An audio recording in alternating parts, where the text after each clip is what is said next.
1912년 4월 10일 영국의 사우샘프턴 항을 떠나서 뉴욕으로 항해를 시작하니 타이타닉호. 이 배는 세상에서 가장 큰 유람선, 그래서 결코 침몰하지 않는 배라는 찬사를 받으면서 대서양을 가르기 시작했습니다. 그 배에는 왕족을 비롯해서 억만장자, 정치가들, 예술가들, 그리고 평범한 이민자들까지 당시 모든 계층의 사람들이 타고 있었습니다. 2,200여 명이 넘는 사람들이 타고 있었죠. 그 배가 얼마나 화려했습니까? 그 안에는 최고급 레스토랑, 수영장, 그리고 댄스홀, 거기에 오케스트라도 있고 있었죠. 사람들은 그 배를 문명의 최정점이라고 그렇게 불렀습니다. 그리고 신문에는 이 배는 하나님조차도 침몰시키지 못할 것이다 라는 그런 오만한 기사도 실렸을 정도였습니다. 그런데 4월 14일 밤 갑자기 나타난 빙산에 피하지 못하고 충돌하고 맙니다. 그리고 차가운 바닷물은 순식간에 배 안으로 밀려들었습니다. 승객들은 아우성을 쳤고 울부짖었고 배는 점점 기울어져 갔습니다. 우리가 영화에서도 봤듯이 그 마지막 장면, 배가 거의 수직으로 서지 않습니까? 오케스트라 단원, 그 8명의 단원들은 마지막에 4줄을 가까이 하려 하면 그 마지막 순간에도 승객들을 위로하면서 그렇게 연주를 했습니다. 그렇게 배는 침몰했고, 그날 새벽에, 15일 새벽에 그 2,200여 명 중에서 1,500여 명이 넘는 사람들이 그 차가운 바닷속으로 사라졌습니다. 시신들로 가득한 그런 바다. 인류 역사상 가장 큰 해양 참사 중에 하나로 기록된 그런 사건이었습니다. 근데 이 조사 결과 이 타이타닉 이 참사의 가장 큰 문제는 빙산이 아니었습니다. 그 참사의 가장 큰 원인은 우선순위의 실패였다. 이렇게 보고 있습니다. 그 배는 안전보다 아름다움을 우선했던 것이죠. 그래서 구명보트를 온전히 준비하는 것보다는 배의 편의와 미관을 우선했습니다. 갑판이 넓어야 한다는, 그래야 보기에도 좋고 편하다는 이유 때문에 구명보트를 절반으로 줄여버린 것이죠. 결국 그들은 잘못된 우선순위 때문에 그 화려한 배에서, 그 화려한 여행에서 비참한 죽음을 맞이하고 말았던 것입니다. 이렇게 우선순위는 너무나 중요한 것이죠. 때로는 우리의 생명을 좌우할 정도로 이렇게 중요합니다.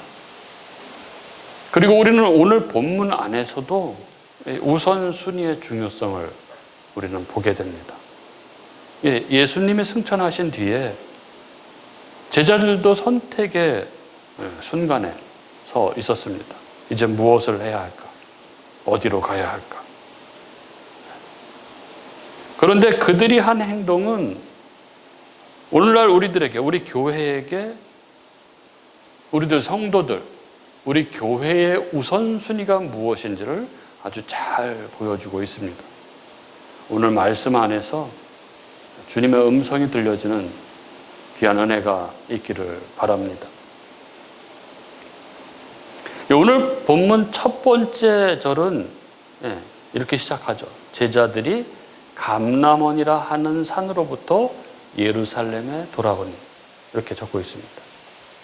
즉 감람원은 예수님께서 승천하신 곳이죠. 감람산 얘기하는 것이죠.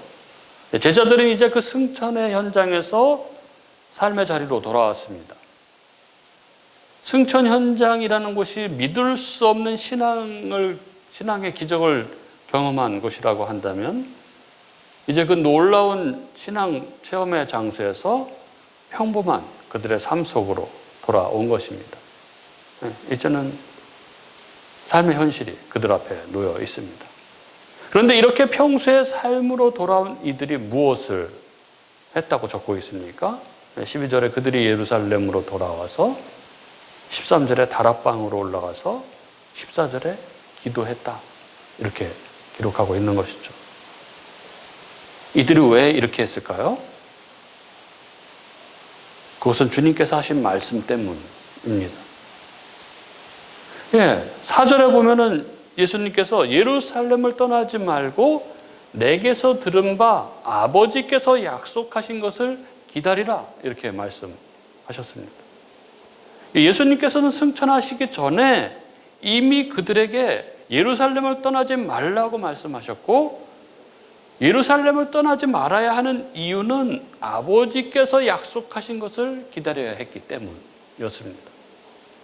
그럼 아버지께서 약속하신 것은 무엇일까요? 누가복음 24장 49절에 보면은 이렇게 적고 있습니다. 볼지어다 내가 내 아버지의 약속하신 것을 너희에게 보내리니 너희는 위로부터 능력을 입히올 때까지 성에 유하라 하시니라. 즉 예수님께서는 제자들이 예루살렘에 머물러야 한다고 말씀하셨는데 그 이유가 아버지께서 약속하신 것, 위로부터 임하는 능력, 즉 성령을 받기 위함이었습니다. 그리고 이 명령은 단순히 기다려라 한 것뿐만 아니라 어디에서 기다려야 하는지까지 정해주신 말씀이었습니다. 예수님은 제자들에게 사명의 방향뿐만 아니라 위치까지도 아주 구체적으로 말씀을 해 주신 것이죠. 제자들은 이 말씀을 듣고 의논하지 않았습니다. 논의하지 않았습니다. 정말 예루살렘이 맞을까? 아니면 우리 중 한 명이라도 그럼 베다니아 가서 기다려야 되는 것은 아닐까? 그들은 이렇게 토론하지 않았습니다. 감람산에서 예수님이 승천하신 직후 그들은 예수님 말씀 그대로 예루살렘으로 발길을 옮겼고 그들은 다락방에 들어가서 기도를 했던 것입니다. 이것이 예수님이 승천하신 후 제자들이 초대교회가 했던 신앙의 첫걸음이고 그들의 사명의 출발점이었습니다. 우리 신앙생활에서 가장 우선해야 할 우선순위의 첫 번째는 바로 하나님 말씀. 하나님의 말씀대로 하는 것입니다. 하나님이 머물라고 한 그 자리에 머무는 것. 그분이 기다리라고 하신 그곳에서 기다리는 것.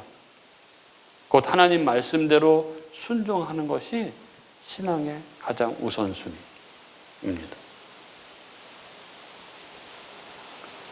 우리들의 문제는 많은 경우에 하나님 말씀보다 내 생각과 내 경험을 우선시하는 것에서 나타납니다. 우리는 하나님이 정하신 자리보다 내가 편한 자리를 선택하곤 합니다. 하나님이 예루살렘에 머물라 하시는데 우리는 감람산이 더 좋지 않을까? 이렇게 생각을 하는 것이죠. 거기가 더 조용하고 좋지 않을까? 그러나 말씀의 순종은 효율이나 편리함의 문제가 아니라 신뢰의 문제입니다. 하나님이 말씀하셨다면, 하나님이 그렇게 하셨다면 그것이 불편해 보이고 위험해 보일지 몰라도 거기에 하나님의 뜻과 하나님의 계획이 있다고 믿는 것입니다. 이 하나님 말씀에 순종하는 것이라는 이 우선순위를 잊어버리면 삶의 방향을 잃게 됩니다. 예루살렘을 떠나지 않는다는 것은 단순히 장소의 문제가 아니라 우리가 하나님 뜻 안에 머문다는 우리의 삶의 태도를 의미하는 것입니다. 하나님은 오늘도 우리들에게 묻습니다. 너는 내 말에 순종하고 있느냐? 너는 지금 내가 원하는 자리에 머물고 있느냐? 하는 것이죠. 직장에서 어떤 결정을 내려야 할 때, 그리고 가정에도 여러 상황이 있지 않습니까? 어떤 결정을 대할 때. 때로는 내가 편한 길과 하나님이 기뻐하시는 길이 충돌할 때가 있는 것이죠. 그리고 하나님이 원하시는 것은 편안함이 아니라 말씀의 순종인 것입니다. 하나님이 말씀하신 그 자리, 내가 불편해도, 손해처럼 보여도 그곳이 바로 예루살렘이라는 것을 우리는 결코 잊지 말아야 합니다. 그곳이 바로 하나님의 약속의 장소라는 것을 우리는 결코 잊지 말아야 합니다. 그리고 오늘 말씀 가운데 또 하나의 신앙의 우선순위를 우리는 보게 됩니다. 예수님이 승천하신 이후 제자들이 보여준 첫 번째 행동은 전도도 아니었고 선교도 아니었습니다. 사도행전이 보여주는 초대교회의 첫 장면은 놀랍게도 기도였습니다. 14절, 그들이 다 마음을 같이하여 오로지 기도에 힘쓰니라. 이 짧은 문장은 교회의 출발선이 되었습니다. 교회는 기도에서 시작했고 지금도 기도 위에서만 유지가 됩니다. 오로지 기도에 힘씁니다. 여기서 오로지로 번역된 이 헬라어 단어, 이 프로스카르테레오라는 이 헬라어 단어는 그냥 기도했다라는 의미를 훨씬 뛰어넘는 그런 단어입니다. 이 단어는 끈질기게 아주 집중적으로 포기하지 않고 매달리다, 이런 의미를 가지고 있습니다.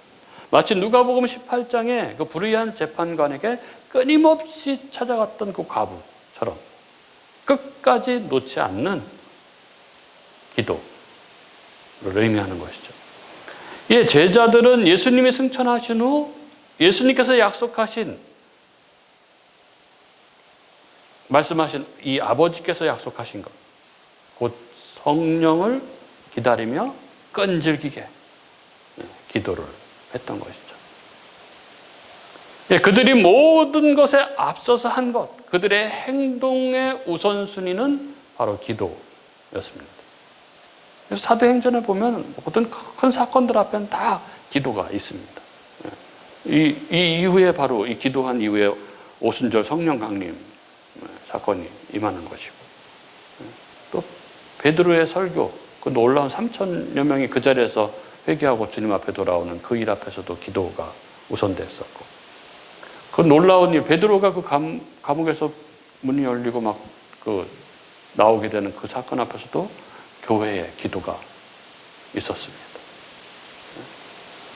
그리고 바울과 이 바나바의 이 선교 파송, 이 세계 역사를 바꾸는 이 놀라운 일 앞에서도 기도가 먼저 있었던 것이죠. 그 모든 일들 앞에선 항상 기도가 있었습니다. 그들이 바쁘지 않아서가 아닌 것이죠. 해야 할 일이 없어서가 아닌 것입니다. 그들이 마주한 세상은 그들에게 극히 적대적이었고, 그들의 앞날은 늘 위협 가운데 불투명하고 불안했습니다. 그러나 그 모든 일에 앞서서 그들은 기도의 자리로 나아갔습니다. 그리고 이 기도로부터 하나님의 놀라운 능력이 임하였던 것입니다. 모든 일에 앞서 기도하는 것, 이건 너무나 중요한 것이죠. 설교를 준비하고 있다가 인터넷에서 한 뉴스 영상을 봤습니다. 여러분들 보셨는지 모르겠어요. 주중에 엘리베이터에 갇힌 한 아이에 대한 뉴스였는데, 우리나라 얘기는 아니고 외국인데 어느 나라라고는 나오지 않았는데, 엘리베이터에서 한 아이가 갇혔어요. 유치원생이 좀 보여요. 한 서너 살쯤 돼 보이나? 이렇게 유치원 그 백팩을 뒤에 맨 그런 아이가 엘리베이터에 갇혀버린 거예요. 엘리베이터 CCTV에 이제 보이는 거죠. 근데 울지도 않고 소리치지도 않았어요, 이 아이가. 그러나 앉아서 작은 손을 모으고 이렇게 기도를 합니다. 주님, 문을 열어주세요. 저는 조금 무섭지만 주님이 저와 함께 계신 것을 알아요. 그리고 아멘 합니다. 아멘 소리가 끝나자마자 문이 착, 엘리베이터 문이 착 열렸습니다. 이 영상을 봤는데 참 너무 기가 막힌. 이 영상은 SNS를 중심으로 빠르게 확산을 하면서 많은 사람들에게 감동을 주었는데, 이것을 본 네티즌들은 아이의 순수함이 너무 아름답다. 두려운 상황 가운데 저렇게 바로 기도할 수 있는 신앙심이 정말 대단하다. 무서웠을 텐데 장하다. 뭐 이런 반응들이 빗발쳤습니다. 너무 대단하더라고요. 어떻게 저렇게 자랐지? 하는 생각이 들었습니다. 이 아이는 앞으로 살아가면서 얼마나 많은 하나님의 능력을 경험하게 될까요? 참으로 대견한 그런 모습이 아닐 수 없었습니다.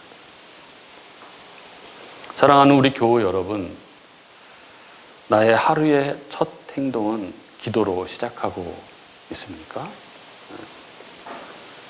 나는 어떤 일을 시작하기 전에 먼저 기도를 하고 시작을 합니까? 특별히 누군가를 만날 때, 그를 만나기 전에 기도를 먼저 하고 그렇게 만나고 있습니까?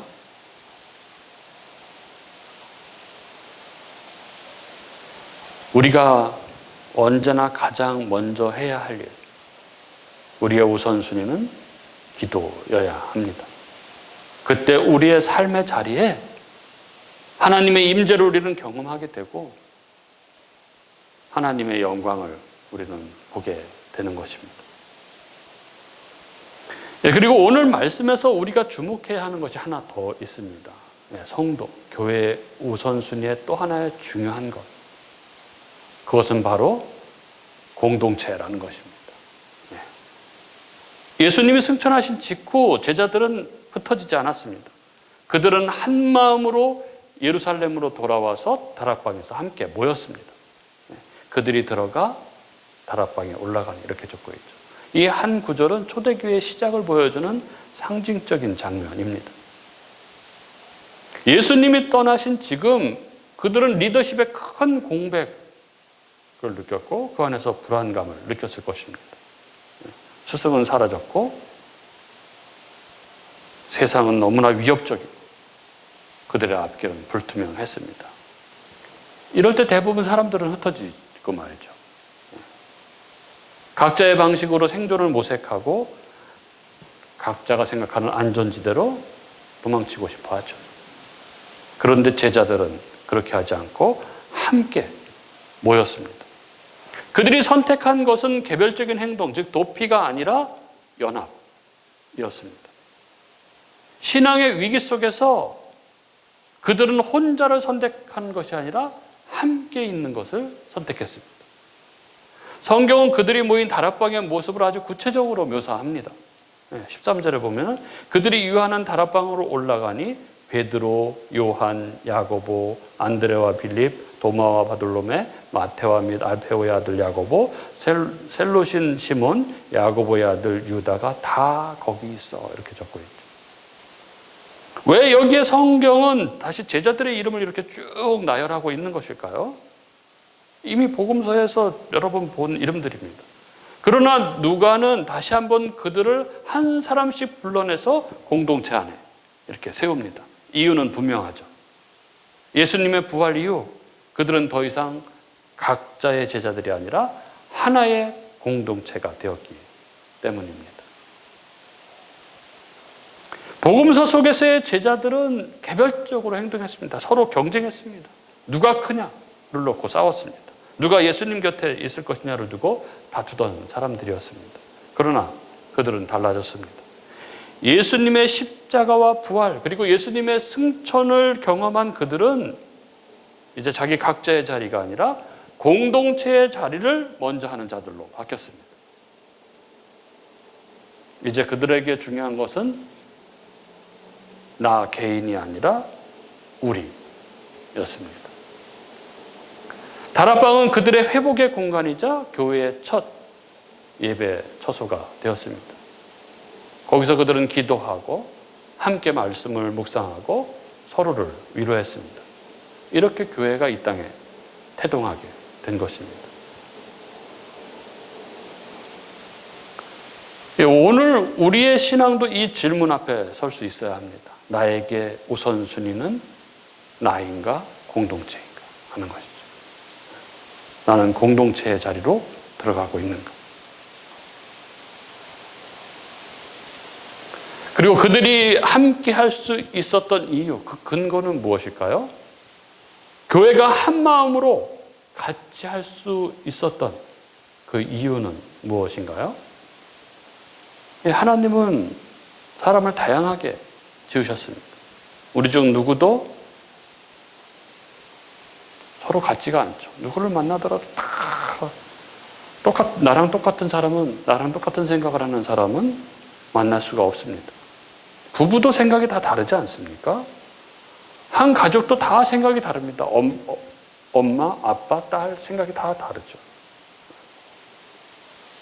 그러나 놀랍게도 교회는 서로 같이 함께 할 수 있는 자들이고 그렇게 할 수 있는 이유가 있습니다. 그것은 우리의 다양성에도 불구하고 우리가 한 성령 안에 있기 때문에 그런 것이죠. 나와 다른 그에게, 나와 다른 저 사람에게 동일하게 한 성령이 거하기 때문에 그렇습니다. 나와 나와 저에게 동일한 한 인격이신 성령께서 거하기 때문입니다. 그리고 그 성령은 우리를 한 마음을 품게 하십니다. 그렇게 우리는 한 성령 안에서 함께 하는 사람들, 곧 교회입니다. 우리 주님은 그렇게 우리를 교회 안에서, 공동체 안에서 우리를 당신의 거룩한 백성으로 만들어 가시는 것이죠. 그래서 공동체는 신앙에서 우선 순위여야 하는 것이죠. 캠프파이어를 하다 보면 우리가 늘 경험하는 거 아닙니까? 나무들이 이렇게 같이 있을 때는 불이 얼마나 세차게 타오릅니까? 그러나 잘 타던 나무도 하나 꺼내서 옆으로 꺼내는 것이죠. 금세 사그러지지 않습니까? 그러나 다시 모여있는 그곳에 집어넣으면 다시 또 불은 타오르고 하는 것이죠. 우리 신앙도 그렇습니다. 함께 있을 때 뜨거워지는 것이죠. 공동체 안에서 서로의 믿음의 불씨가 살아나는 것입니다. 그러나 혼자 떨어져 있으면 아무리 뜨거웠던 사람도 다 식고 마는 것이죠. 그래서 하나님은 모이라고 하시는 것이죠. 연합하라고 하시는 것이죠. 제자들은 흩어지지 않고 모였습니다. 함께 했습니다. 그들이 함께한 다락방이 바로 영적인 모닥불의 자리였던 것입니다. 나는 내 상황이 힘들고 어려울수록 공동체로 모이는가? 아니면 홀로 있으려 하는가? 내 신앙의 중심은 나인가? 아니면 공동체인가? 우리인가를 돌아보아야 합니다. 오늘 우리가 무엇보다 우선해야 하는 것, 우리의 우선순위는 나가 아니라 우리의 자리를 지키는 것입니다. 사랑하는 우리 교우 여러분, 오늘 우리는 제자들이 보여준 신앙에서의 세 가지 우선순위를 보았습니다. 무엇보다 말씀에 순종하는 삶, 무엇보다 먼저 모든 일에 앞서 기도하는 삶, 그리고 나보다 우리를, 공동체를 우선하는 삶. 이 우선순위 세 가지는 초대교회의 시작이었고 오늘도 여전히 교회를 교회답게 하는 이유입니다. 여러분, 삶은 늘 바쁘고 분주하고 그렇습니다. 해야 할 일은 많고 시간은 부족하고 몸은 지치고 생각은 복잡하고 그렇습니다. 그리고 그 여러 일들 사이에서 우리는 너무 쉽게 우선순위를 잃어버리고 맙니다. 말씀보다 내 계획이, 일정이 앞서고, 기도보다 할 일이 앞서고, 공동체보다 개인의 형편이 앞서곤 합니다. 그렇지만 우리는 우리의 삶에, 우리의 신앙의 우선순위를 바로 세워야 합니다. 타이타닉은 안전보다 화려함을 선택했고, 그 선택은 결국 그 배를 깊은 바닷속으로 이끌고 말았습니다. 하지만 여기 오늘 말씀에서 보는 제자들은 말씀의 자리, 기도의 자리, 공동체의 자리를 선택했고, 그 선택은 놀라운 성령의 불길을 불러왔습니다. 오늘 주님은 우리에게 이 말씀을 통해서 묻습니다. 너에게 우선순위는 무엇이냐? 내 삶에 있어서 가장 중요한 것, 네 신앙에서 가장 우선해야 하는 것은 무엇이냐? 이 음성 앞에 우리가 다시금 우리의 삶의 신앙 순위를, 우선순위를 돌아볼 수 있기를 바랍니다. 그래서 우리가 늘 말씀 앞에 멈추고, 기도 앞에 먼저 서고, 공동체 안에 머무르는 우리의 우선순위를 바로 세움으로써 우리 삶에 놀라운 하나님의 능력, 그 성령의 능력을 덧입고 살아가는 저와 여러분이 될 수 있기를 주님의 이름으로 축복합니다. 네.